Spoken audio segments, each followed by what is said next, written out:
Hey, welcome to the show. Before we get started, this interview is actually from October 2022. I had the pleasure of interviewing Robin just a short time after he moved on from his very well-known role as the head of media and video at the Defiant. Robin is one of the most admirable people I've had the privilege of getting to know and working with on a number of projects. Few probably know that he built the Defiant YouTube page from 0 to more than 100,000 subscribers in less than a year.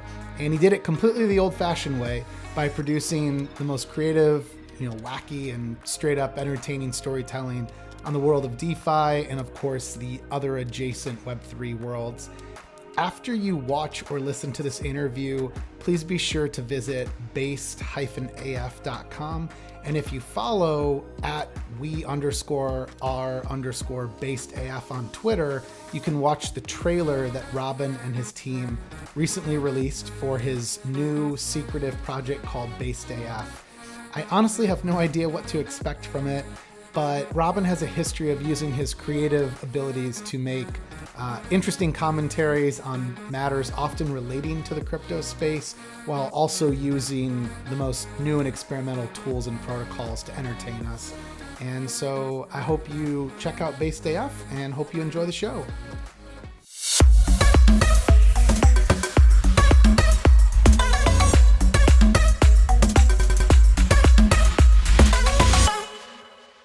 Hey everyone, thanks for joining us. This is DeFi Talks with DeFi Dad. I'm going to be interviewing here Robin Schmidt, who is formerly the head of video and media at the Defiant. I've known Robin for I think about 2 years now, and kind of always seen Robin as like an unofficial mentor.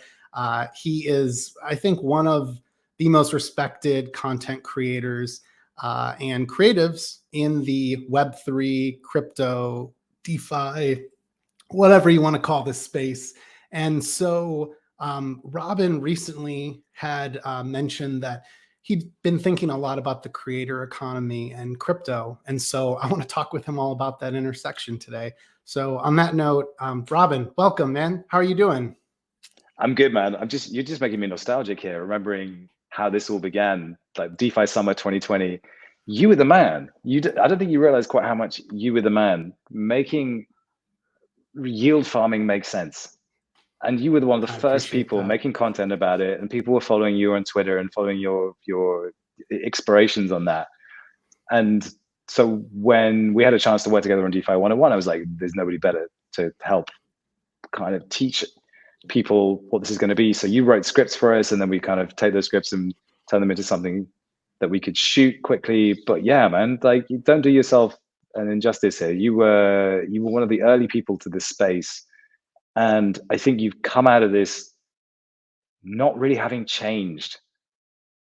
What happened in 21 hasn't changed you. You are still the same person that you were. You're still the same DeFi dad, and that's to your great credit, because I think a lot of people did change and saw lots of big numbers and saw lots of success, and now dealing with the repercussions of that. You're not one of them. I appreciate that. And it's funny, like, this is part of the reason we're having this conversation. I think that, we've seen as creatives in this space, storytellers at the end of the day, we've seen the rise from everyone looking at us like we're a bunch of crazies to be interested in DeFi, thinking that I remember in 2020, people thought it was a bubble at the time, all the way back in 2020. And it would go on to grow that much more. But one of the things we'll talk about here now is I want to cover how you think about the incentives as a creator and how Web3 can potentially improve those alignments of incentives, but also how it can also corrupt you. It hasn't solved everything. I think, we've seen that, the inclusion of tokens, NFTs, and everything else under the sun that is an application of Web3, it can lead to just the same sort of poor incentives. It can lead to bad behavior. It's just using like a newer technology. That said, though, I think we're all optimistic that there is actually a better path forward. And that also boomerangs into more of the work that you're doing with BasedAF. So Robin, do you want to kick off with a bit more about your background? Just brief history of, all that you've been involved with, from film to music videos to, to what you do today. Well, yes, way back in the mist of time, we're talking 1999 here. A young Robin was obsessed with film, but didn't think film was a career he could actually embark on, and got an opportunity to work at a company where they had a camcorder. But the thing that made this all actually possible was there was an iMac, and an iMac back then was this big bulbous thing with a big ass on it, big round ass, beautiful thing, very, very poorly powered by today's standards. But the thing it could do was it could edit video. So you could plug your camcorder in via a Firewire cable, stream video out, capture it onto a hard drive, and edit it. This blew my mind, because suddenly you had access to filmmaking tools, Final Cut Pro 1. It was janky as hell. Most of it didn't work. It was a terrible piece of software, but it was on a Mac, and it had that feeling of creativity, because Macs were where creative work happened. So I was a Mac head at the time, and I turned that into a desire to be, funnily enough, a TV presenter. So I put together a TV show that I tried to sell to broadcasters, shot a pilot, dreadful, absolutely dreadful. But in the process of that, I met a guy who had a camera, and he had a bunch of snowboarding footage. And I cut together a reel out of his snowboarding footage, because I taught myself how to edit. And it was actually really good. We took it to the ski show in London, and somebody there saw it and said, "I'm making a film this winter. Do you guys want to come out and make it with me?" So it's one of those random encounters. Just showed him the film on the screen of this camera. So it's like tiny little screen. We just showed him, showed the editing, everything. It just so happened what he needed more than anything else was people who could shoot and edit. And we had that. So we then went off to Verbier in Switzerland, shot for a whole season. And that became the start of my career. So I started making ski, snowboarding, base jumping films. And I did it with this guy that had the camera footage, Joel Mishkon. And we set up a company, Chrome Productions. And then for the next 8 years, that was our company. So at 22, first startup was a video production company. Learned so much. This is a job I had not studied to do. I barely knew anything. But what's interesting about it is that we were creators in a way that creators are now. It's just there wasn't YouTube back then. There wasn't a way to monetize your passion for this stuff, except by going and making crap videos and trying to persuade someone that you could make better videos if they gave you a bit of money, and then like just working your way up. And then like the budget's got a bit bigger. You could buy, could have slightly better cameras that you could rent. So we just worked our way up, music videos, extreme sports. Then we got into TV, and then we got into kind of commercial stuff. We did a bunch of wedding films, which just horrible, just horrible. Extreme sports was our bread and butter. And again, this is before YouTube and before GoPros. So like instead of a GoPro, you'd have this lipstick camera thing about that long and had a cable at the back, and then it had to have a CCD unit to process the signal. And then that signal would get spat out into a camcorder via an S-video cable, terrible quality. And like if you pointed at the sun, you'd have this massive white bar, which is like, that's cool, bro. Cool. It's like, I think the resolution was like 280p or something. It's just insane. Like if you put that frame on like a 4K video, it'd be like this big. Utterly insane. But but stuff like that. And then if you had head cam stuff, you'd have to have a camcorder here and then a bag of sugar here on the helmet to balance it out because it was so heavy. Utterly stupid. So I worked my way through all of that. I left that company after 8 years. It's still going, amazingly enough, doing amazing work now. So it's kind of nice to see the company we started had the legs to last 25 years, which is it's just insane.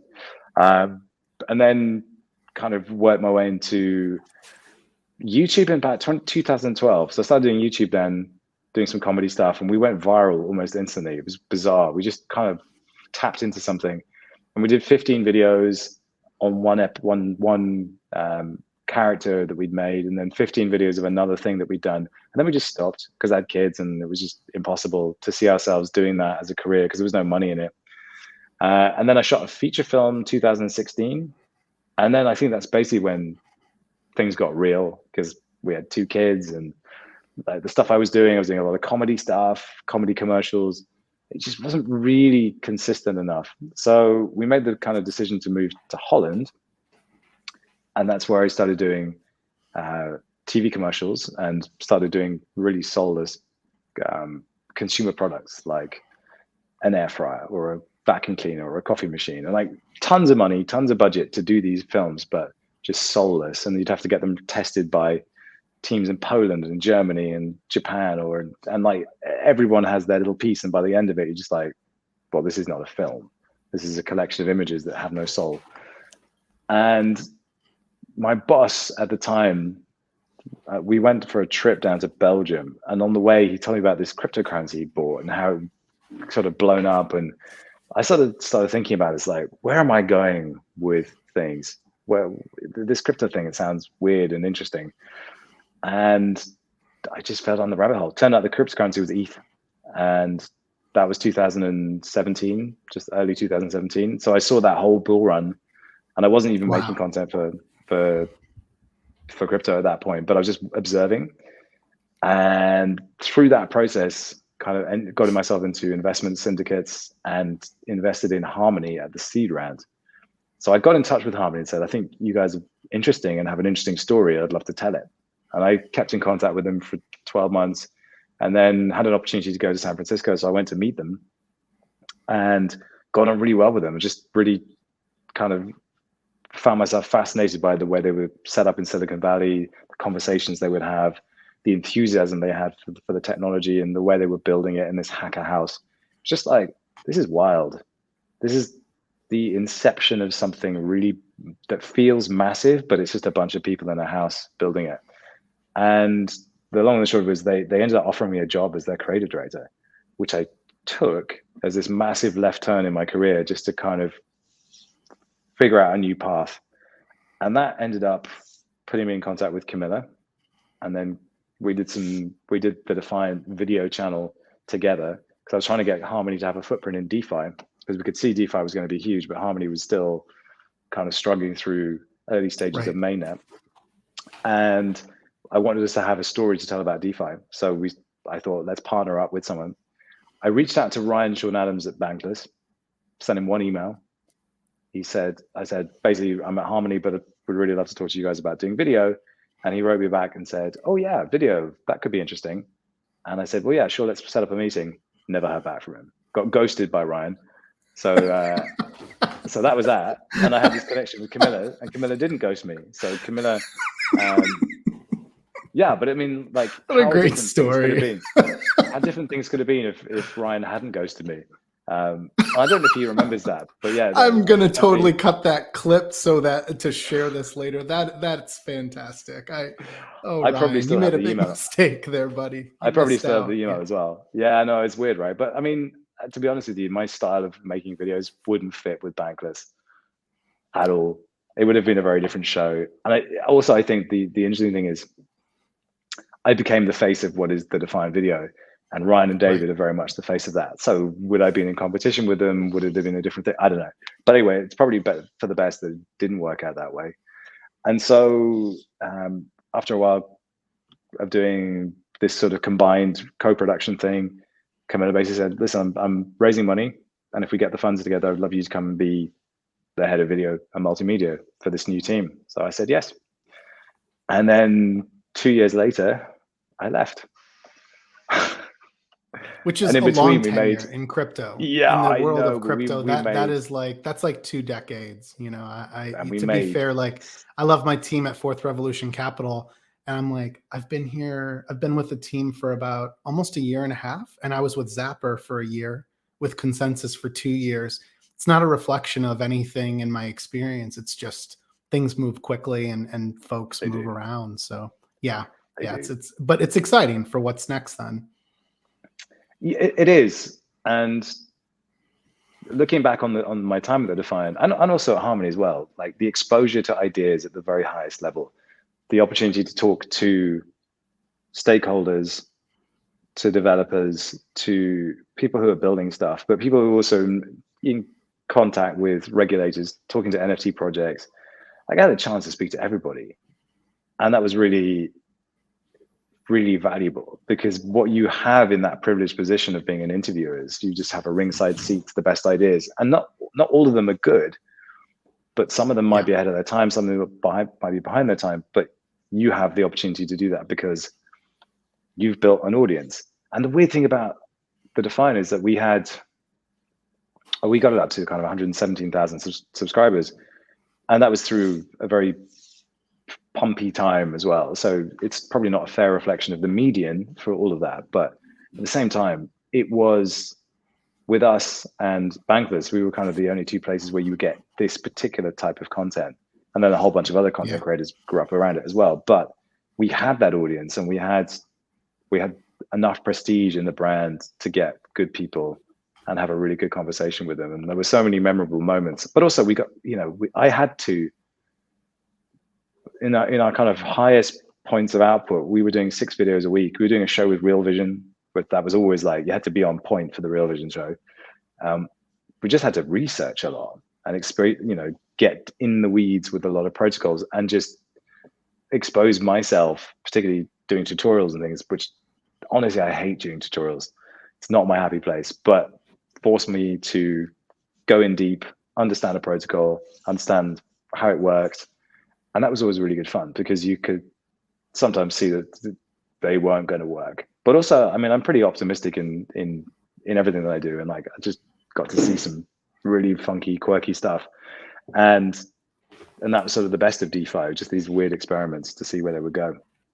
Yeah, I know with tutorials, it can be a little bit overwhelming at first when you're starting to dig into something new. But then as you dig further, once you figure it out, you actually, if anything, start to notice these trends across all these different protocols and applications. And I think something for me that has been a little bit of a letdown in the past year is just doesn't feel like there's been really much new. It's always like a regurgitated form of something that already exists with a slight tweak.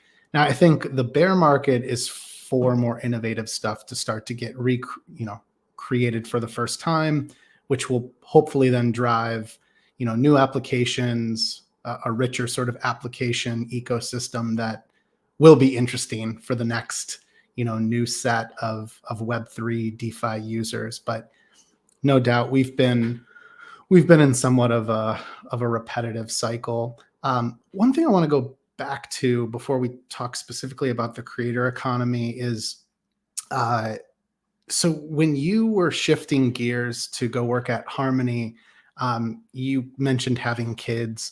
I also remember this pivot, having kids. At the time I actually had one very young kid. I think my son was like 1 year old, and it's hard. It's really hard because even back then you knew how high risk the crypto space looked, but yet you made the leap as well. Do you recall like any of the thinking that you went through that told you, this is the right move, high risk, but for some reason I know that this is the right path for me? Oh yeah, for sure. I was working at a production company, like I said, basically working as a studio director. So I would shoot the projects they would put in front of me. And like I said, on paper, they looked amazing, but it was just grinding me down, soul destroying me. Because I would turn up and I would do the best job that I possibly could, but like there was just nothing creative about it. You're just filling in boxes on a sheet going, we need this shot, we need this shot, we need this shot, we need this shot for Poland, we need this shot for France, we need this shot for, and after a while that just becomes horrible, at least for me. For some people, I think there would be plenty of joy to be found from that. But I've been doing this job for a long time, and the things that I enjoy are sort of pushing myself and testing myself to see creatively what I can come up with. And I think that was probably present in the Defiant videos, particularly the Defiant Weekly, where we just come up with some insane, stupid idea.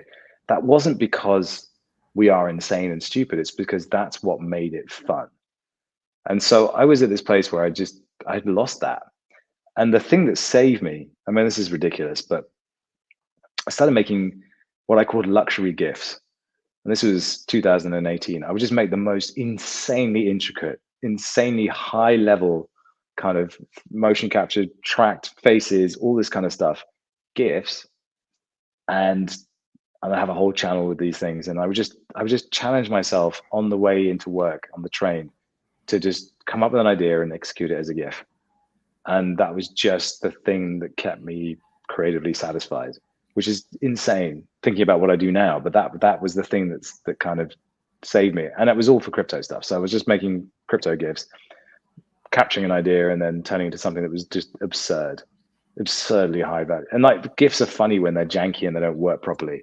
And like the faces just jump about. I wasn't doing that. I was doing like precision visual effects kind of stuff. Cause I mean, you know, my background's editing and filming and like I do everything. So I was just having fun. And then like, I just felt like it was time to do something different. And Harmony, as much as it was a risk, was going to be a pretty significant salary bump. And it was an opportunity to work in crypto, but in a relatively safe way, with a proper salary, proper contract. And it just felt like that was the right move. It was hard to sell it to the family at the time, but as it's turned out, that was definitely the 100% the right move.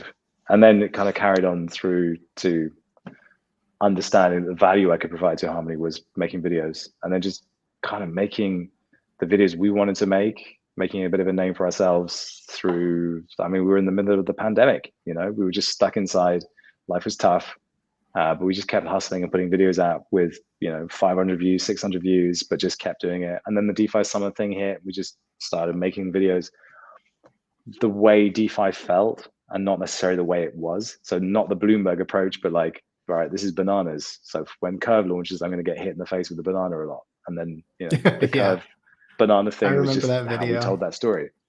So that became the template for it. Just people would expect wacky stuff from us. And it became a bit of a cult thing. And then like 2021 happened, and then everything expanded, and then you know your audience gets bigger, and like you talk about Terra, you talk about UST, and at the time it was really fun, really exciting. Anchor was exciting, but also it made sense coming from DeFi Summer. That's what people forget. Like DeFi Summer completely changed our notions of what any of this stuff could be. Yield farming, like the wifey token. It completely changed the game, and Terra came off the back of that. So I guess like what have you been ruminating on when you talk about this intersection of crypto and the creator economy? I kind of want to paint a picture of like what came before us before crypto, and then, what's the state of that creator economy today, but like what problems ultimately, could be solved by some of this new tooling. So anyways, we could start with the basics though, of like, how do you even just define that creator economy and the state of it? Well, the creator economy is the businesses around creators. And it's also the infrastructure and tools that companies provide to make that move better, be easier to manage. Because being a creator is a very volatile business. Like the ad revenue driven side of things is extremely volatile, and trying to even that out throughout a year, particularly when you have to hire staff and you have overheads and that kind of thing, it's pretty difficult to manage. And so banks won't touch you. There's no infrastructure in place for that because you are other and different. If you're a freelancer, for instance, banking services are just a lot tougher. Getting a mortgage is tougher. Being a creator, it's even tougher because, as we know, like it's just incredibly volatile. You might be popular today, you might not be popular tomorrow. So what has happened is that brands have realized that the relationships that creators have with their audience, particularly at scale, are immensely valuable and becoming increasingly valuable, and a thing that they need to tap into. And it's no longer just a case of pay the influencer, they will put out a message for you, job done. No, you have to really, really think about partnerships. And creators are realizing they have a lot more power. And so the ones that are any good are able to manage that process and have better brand integrations. And all of that comes with new kind of perils and other problems, but essentially the creator economy is that. So let's say you have a creator that's particularly good at beauty and makeup. They might launch their own line of nails, for instance. Or Emma Chamberlain has launched coffee. Mr. Beast has launched burgers and snackables. So that, you know, there's these consumer products that these creators are putting out, and that's creating jobs. It's creating revenue. That's part of the economy. And then there's other services out there that enable them to make views go further, be seen by more people. Translation services, so you can get your video translated for a Brazilian audience, for instance. That's all feeding into the creator economy as well. So that it's estimated around 100 billion. I have no idea how that estimate has been put together. It's a pretty broad estimate, and I think it's probably skewed for one simple reason, which was, I don't know if you remember, but there was this disease called COVID, and it was like, it forced everyone indoors, and then they all became creators. Do you remember that? So there was this boom in the creator economy when everyone was creating, and that's how we received the world. That stopped. So a lot of the things that sprang up to cater to that in this very strange bubble are now struggling because the volume has dropped off. And doesn't that sound familiar? If you come from crypto and Web3, that sounds very familiar. It doesn't necessarily mean that the creator economy is dead, far from it.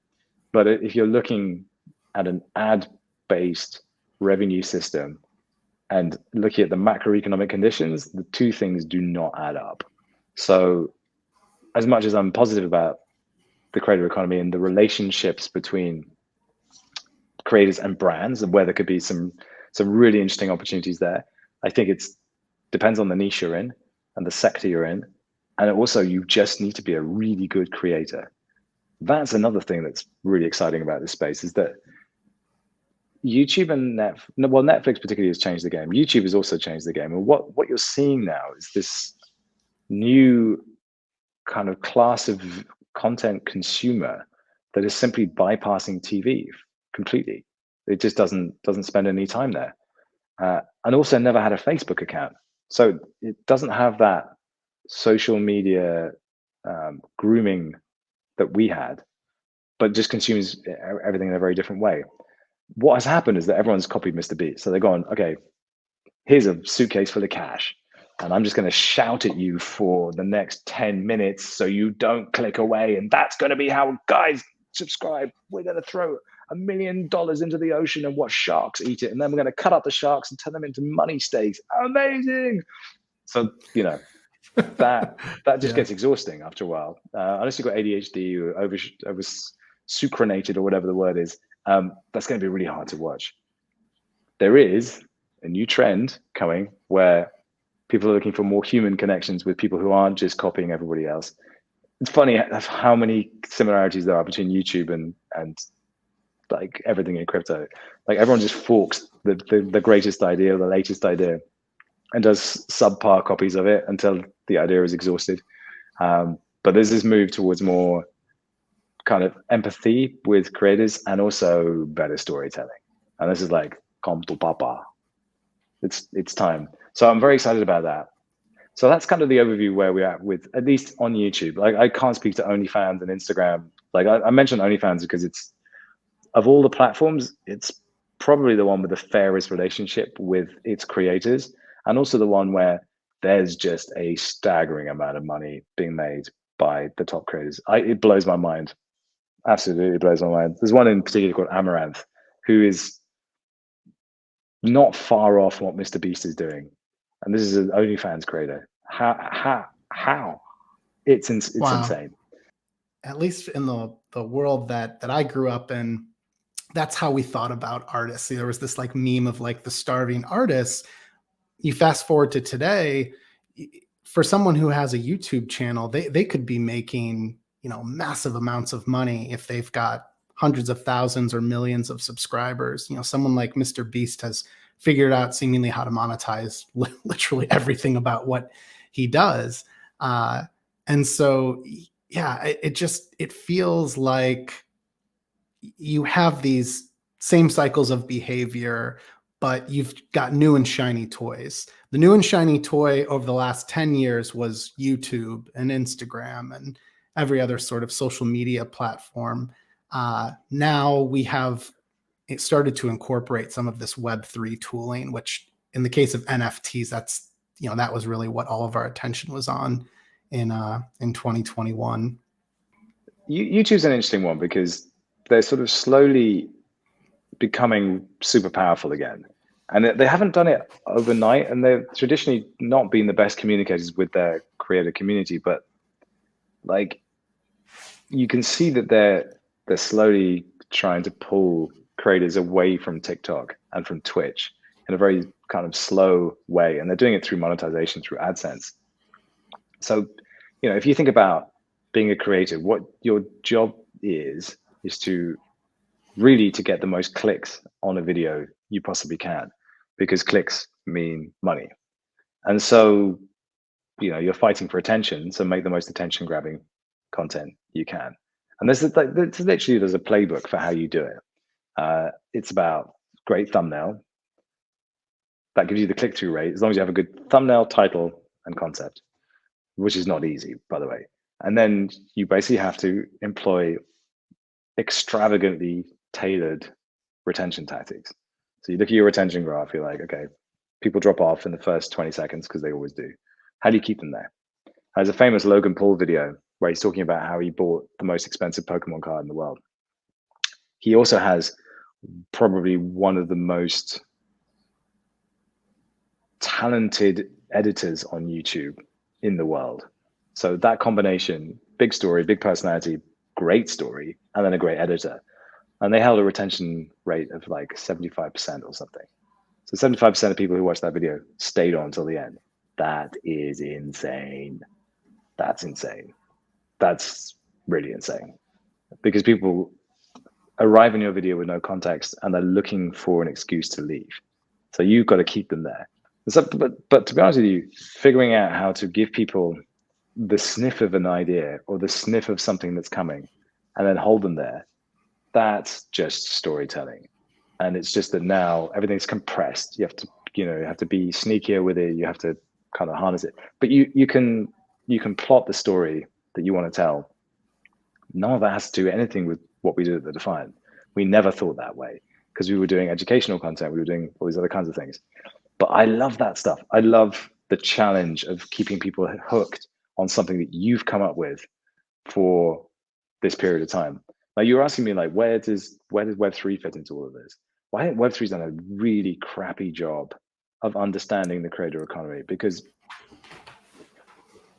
we basically said NFTs were the answer. But if NFTs weren't the answer, then it's like a new decentralized version of YouTube. That's the answer. Or a decentralized version of Instagram. But it's not the answer. Like, people are not leaving those platforms because those platforms are, on the whole, they're the best thing that creators have. So in order to make something that's better than that, it just needs to be way better. And it just isn't. Like, all of the things that YouTube has, you can't fight on that hill. Like, TikTok has done something different and amazing, but YouTube didn't die because of TikTok. There are more creators than there have ever been. Kids want to be creators, so it succeeded in grooming a whole new generation. The issue is that NFTs are amazing for building communities. They're amazing at harnessing very simple visuals and hooking people into a kind of sense of belonging to a community in a way that shitcoins simply cannot. Because shitcoins cluster around trading activity, whereas NFTs cluster around, notionally, the idea that you jam or jive with a particular piece of art and the community around that. And that's fairly fleeting most of the time. In the case of Bored Ape Yacht Club, what you're buying into is perceived success. And there's no doubt that Yuga has been extremely successful. So you're buying a piece of the Yuga success story. But other projects have a different vibe. And that's fantastic. Like Pudgy Penguins, it's all about like good vibes. And it's geared towards kids. They're one of the few projects that does that. CloneX is a different thing. It's about streetwear, it's about fashion, and it's about this emerging avatar-driven, future-driven content creation kind of landscape. And they're brilliant at it. But like, the issue for me is, like, as soon as you get into this thing, which we were talking about, of incentives, like, how do you incentivize people? The first answer is a token. And I think most projects, like 99% of projects, the moment you add a token, you are fucked. It's game over. You won't, may not happen straight away, but like the moment you add a token, you're fucked. So when we looked at Bankless launching a token, the Defiant looked at making a token because you were part of that conversation. We never did.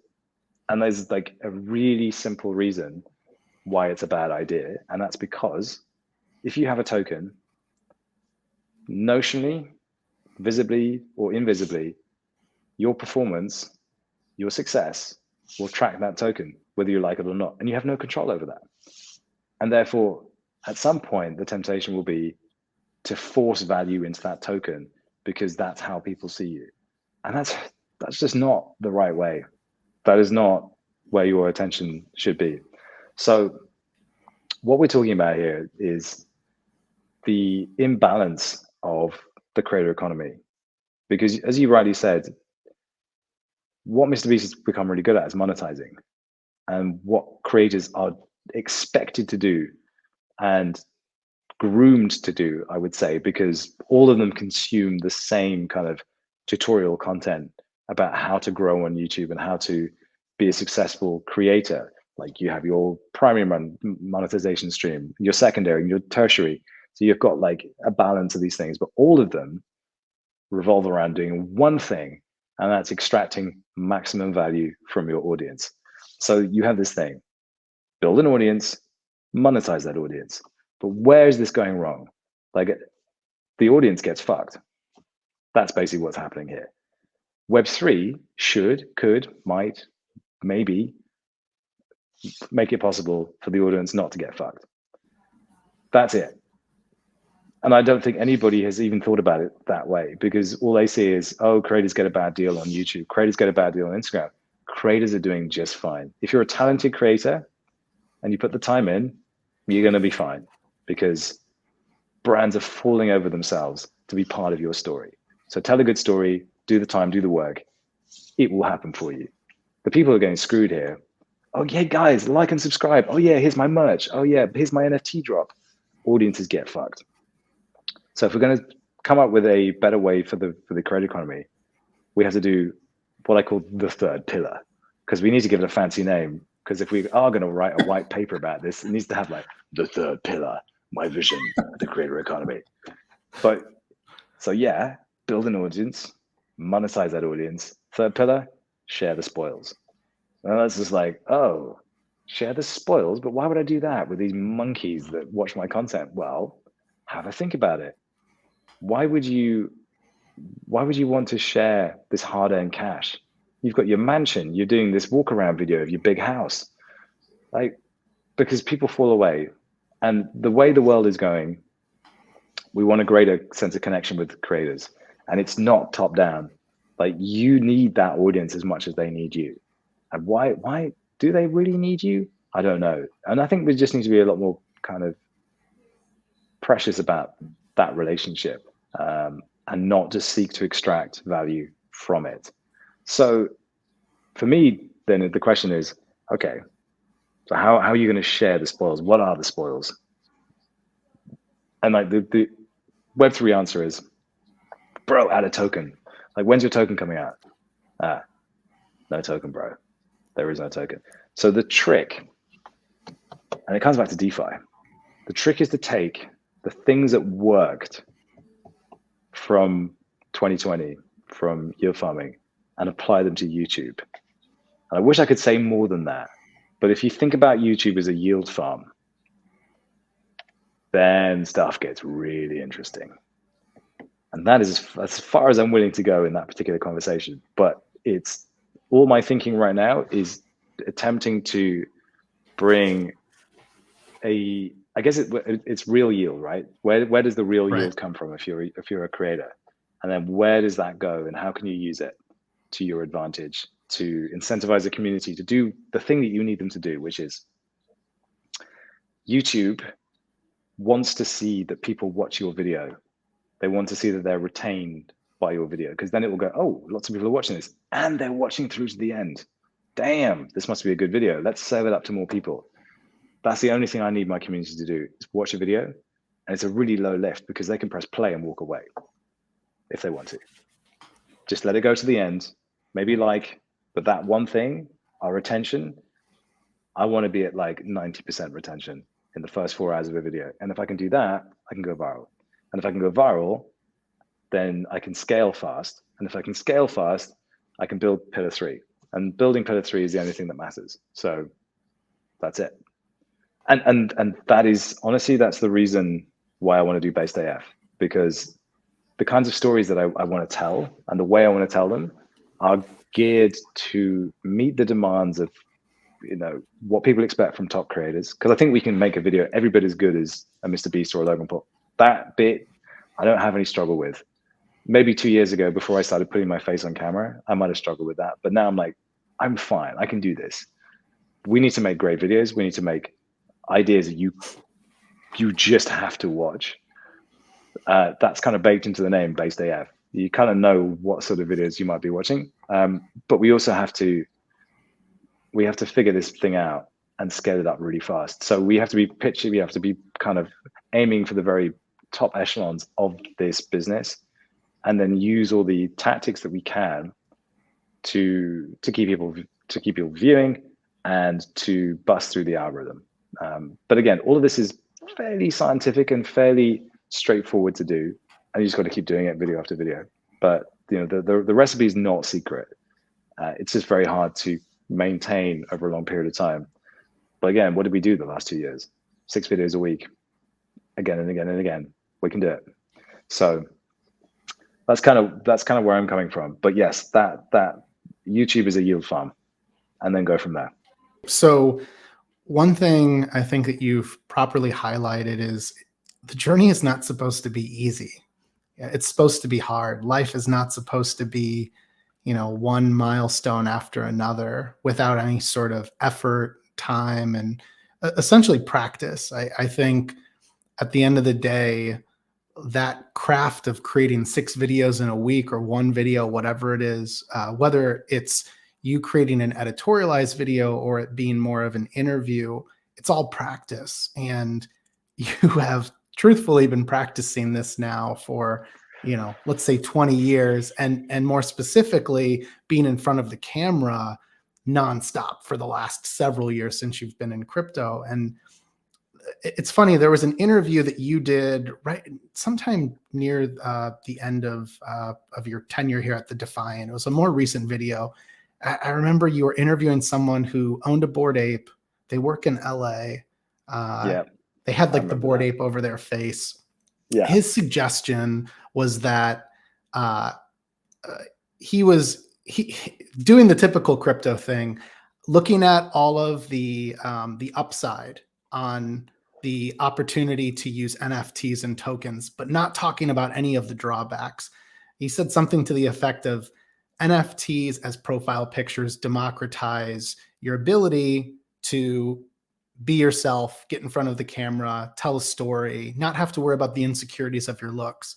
And it was kind of a nice story he was telling, but here's where I disagree. It was capped off with, because anybody can do this. Anyone can get in front of a camera and be just as talented. There is no, the suggestion was that essentially it was looks that was driving the success of a lot of folks. And I totally disagree with that. And I think that YouTube, truthfully, did more already to democratize the ability to make content and share it than what Web3 has already done. Or even as impressive as TikTok is, I am absolutely blown away by what TikTok has enabled.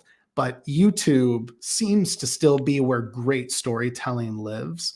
And that's going to be the challenge for Web3 is the end product. Let's say right now there's a lookalike product to YouTube called LensTube.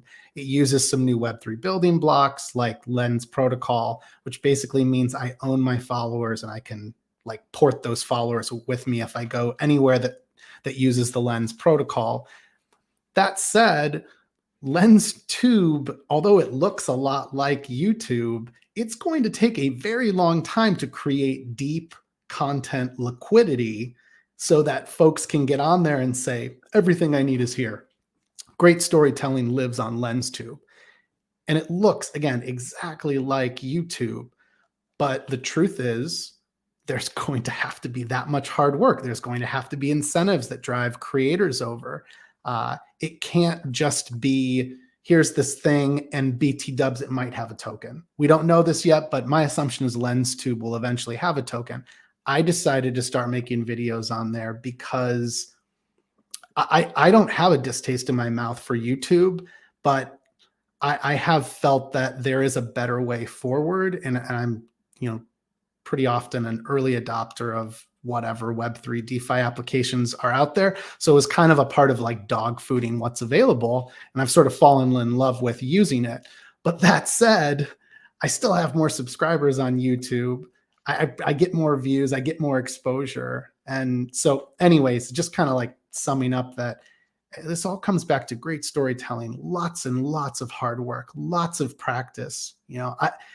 I am grateful for what content has done for my career over the last few years, but to be, completely transparent, I think I've also lived through the ups and downs as a creator like anyone. I saw my YouTube surging to I think I had 200,000 or 300,000 views back in 2020.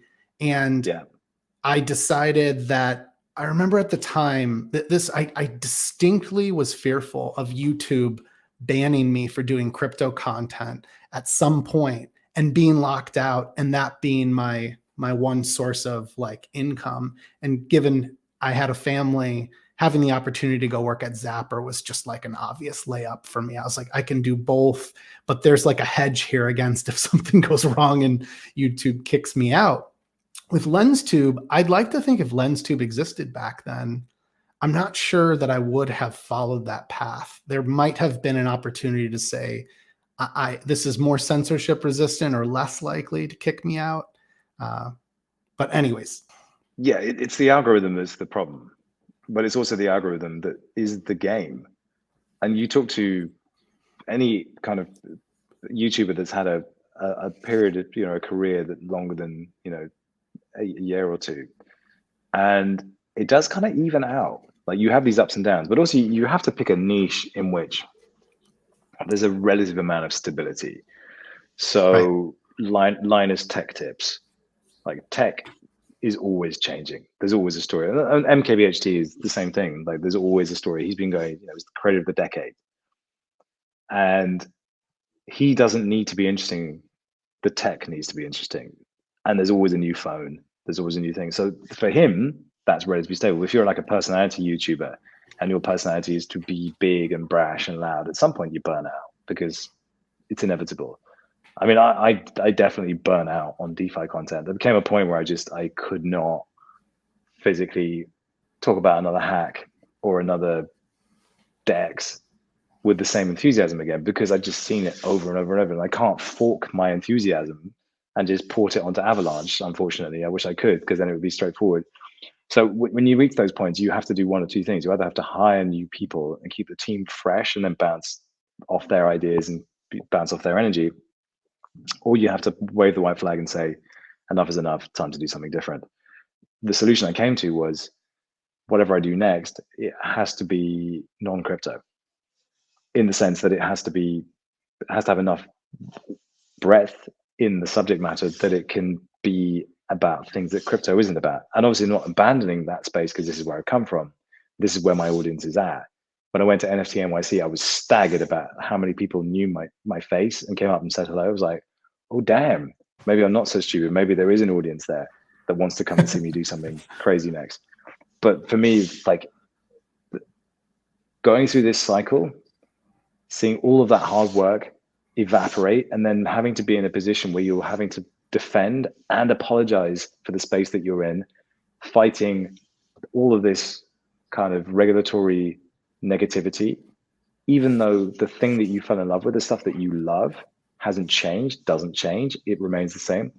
it's just not a battle I want to fight. So for me, the most logical next step was to look for something which was had a long tail into the future, had enough kind of breadth in it to keep things interesting, so we could pivot to things that maybe crypto, maybe non-crypto, but also was a big enough story that it would really capture a large audience, so I could build this pillar 3 thing, because my pillar 3 doesn't work at a small scale, and it works at a large scale. So so that for me was the metaverse, and this idea of the future of the internet, all of that stuff. And the great thing is I don't have to be right about the metaverse. All we have to do is write about the metaverse, because the content speaks for itself. And of course, we have a built-in pantomime supervillain, which is Mark Zuckerberg. So there's always something to talk about. Actually, right now, it's MetaConnect. So there's a big kind of meta conference going on. I'm doing this instead. That's how much I'm dedicated to the cause. But yeah, all sorts of interesting things. So when we talk about BasedAF, which is my new venture, we will be the morons of the metaverse trying desperately to make sense of it and see where it goes. Creators are still thinking in the context of Web 2. And so everything that you've done, anyone else, that's been a creator exploring how to use these new tools, they're thinking about, how can I do what I was doing in Web 2 the same, if not better?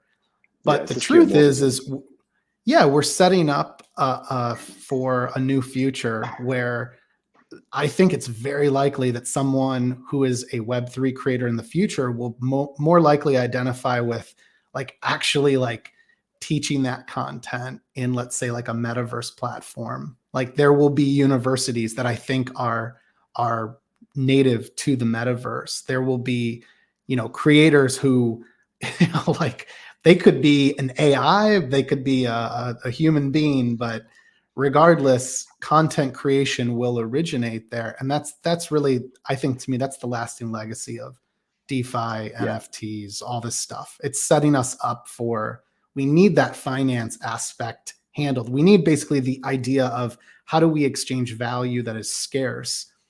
Yeah, absolutely.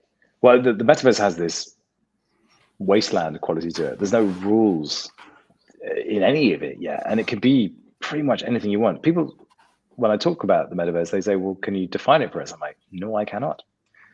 And that feels like I should know, but the more I investigate it, the less obvious it becomes what it is. And it could be through VR, it could be through AR, it could be through, I spend a lot of time in Zwift. But what I think is really important is that the perception we have of the metaverse is dehumanizing. And it's mainly dehumanizing because of Facebook and Zuck. But that's not the vision he has for it. Like, he may be very clumsy in expressing it, but there's a lot of things where I listen to what he has to say. I'm like, that actually resonates with me much more than some of the Web3 metaverse conversations I've seen. But that's the kind of broad vision of it. But nonetheless, I just think there's this wave of creativity coming that's going to be connected to this space, and it's just really underserved for content. It's either guys, VCs going, this is this $20 trillion opportunity, and it's going to be the most amazing thing in the world, and it's going to be the future of the internet. Or it's like, hey, buy this land, it's going to be 1,000x by March. And you're like, well, what's in the middle? Like, where's the fun stuff? So, what we're trying to do is set up a style of content that is willing to poke fun at it, but also willing to explore the very extremes of what it is. Because I think ultimately the issue I have is, whenever I'm connected to that space through VR for whatever reason, or any other things, the thing that my brain is telling me is this is disconnecting me from my humanity. But what I keep discovering more and more is it's actually reinforcing connections to my humanity that I had abandoned. And that's bizarre and weird, but that's the message I want to carry through what we're doing, is that actually quite the opposite can be possible if you've got an open mind. Why do you think the creator economy attracts so many grifters? Oh, the notorious influencers. Well, you see them like the crypto bros and the F boys and all these kind of things. It's like there's a certain type of human that is just an extraction maximalist that just likes to kind of rape and pillage and then move on. And they'll just go where the marks are cheap and the marks are easy. And that's, it seems to be expressing itself on social media and through influencers and these kind of things. But you can spot them a mile off. And like, if people get burned, they get burned. You learn and move on. I don't honestly know. I don't think it's necessarily reflecting anything that wasn't there before. It's just now it's more visible. That's it. There's always been grifters. One thing before we go, Robin, do you have any optimism about these new Web3 media platforms? Like I mentioned LensTube earlier, basically, again, recreating a likeness to Web2 social media, or any sort of, platform that allows creators to thrive on it, something like OnlyFans recreated, but with like crypto payments. Is that an optimistic future, or are we just in the early days of shoehorning these together? For me, where this goes is YouTube moves in that direction. Because we know that Susan Wojcicki, I hope I'm pronouncing her name correctly, but she's into NFTs and she's into trying to figure out how to build that into what YouTube is doing. A transparent social graph definitely would be interesting, but like, is YouTube going to go there? Maybe there's a YouTube decentralized flavor. I just feel that everything that Lens, for instance, is doing, it ends up being ported over to a bigger platform in some way. And whether that's enough, I don't know. But like the scale, the network effects, I don't see them playing out. I've seen this scenario happen so many times, and it's just hard to get the volume of the users. Like you said, the content liquidity is just not there.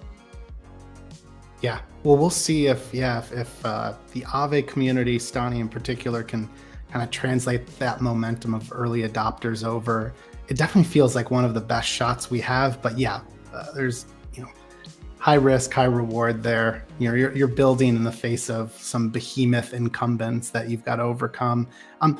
Before you go, then, just a reminder to everyone, they can follow you and your new team at BasedAF here on Twitter.